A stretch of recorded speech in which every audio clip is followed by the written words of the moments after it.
Une scène spectaculaire dans ce quartier en ruine de Cali, sur la côte ouest de la Colombie. Les secours sortent des décombres ce bébé encore vivant de longues heures après que le séisme de magnitude 7,4 a frappé le pays lundi. Une lueur d'espoir alors que la recherche de survivants entre selon les autorités dans sa phase finale. Ce sont les dernières heures où l'espoir de retrouver les disparus existe encore. Nous continuons à rechercher d'éventuelles victimes encore en vie. À ce stade, nous gardons espoir, au moins jusqu'à 4 jours après le séisme. À Pereira, une localité située à 55 km de l'épicentre du séisme, les habitants sont désemparés face à l'ampleur des dégâts et au manque d'aide.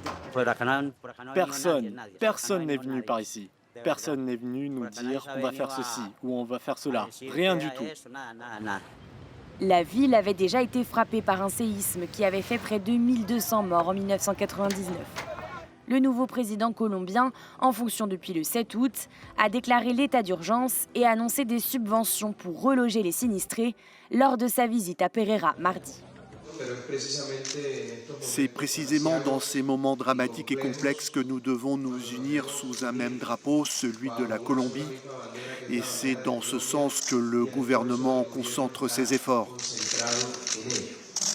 Selon les Nations Unies, les perturbations des communications et des transports entravent les opérations de secours. Le Mexique et les États-Unis ont envoyé de l'aide et de nombreux Colombiens se sont spontanément mobilisés pour aider, apportant de l'eau et de la nourriture aux quartiers les plus touchés par l'un des tremblements de terre les plus violents de l'histoire du pays.